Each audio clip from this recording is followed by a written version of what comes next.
We Do Biz. 3 minutes. Un expert. Un conseil. Sur We Do Biz.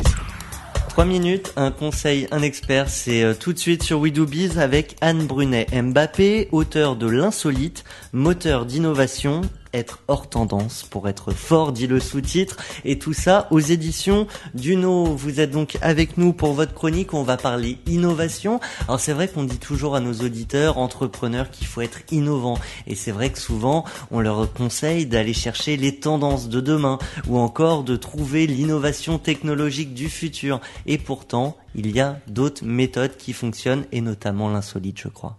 Alors oui, tout à fait. Il y a des entreprises, et d'ailleurs la plupart du temps des petites entreprises, qui ont fait un choix tout autre et qui misent sur le hors tendance et pas du tout sur la technologie. Alors je vous donne quelques exemples. Ça va être une entreprise qui fabrique des gants tactiles pour smartphone, ou bien qui propose un service de location d'amis ou de parents. Si vous avez une cérémonie et que vous n'avez pas assez d'amis ou de parents pour remplir la salle, ou encore un exemple, un café dans lequel le client ne paye pas ses consommations, mais plutôt le temps passé. Enfin, il y a énormément d'exemples de produits. Vous en avez 347 autres, je crois.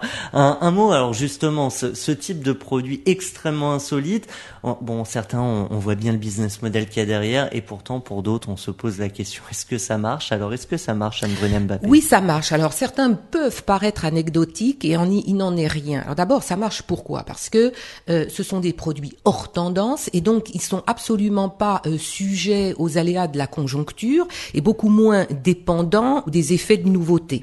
La deuxième raison, c'est que, comme vous avez pu l'entendre, ce sont des produits qui sont souvent très originaux, hyper spécialisés, qui sont situés, positionnés sur des marchés de niche, et donc qui vont conquérir une clientèle qui est captive.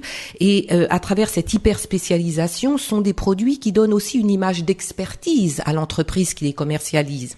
Et puis, comme ce sont des innovations qui sont fondées sur l'usage, elles ne nécessitent pas de longues années de recherche et développement, et donc elles coûtent beaucoup moins cher à produire.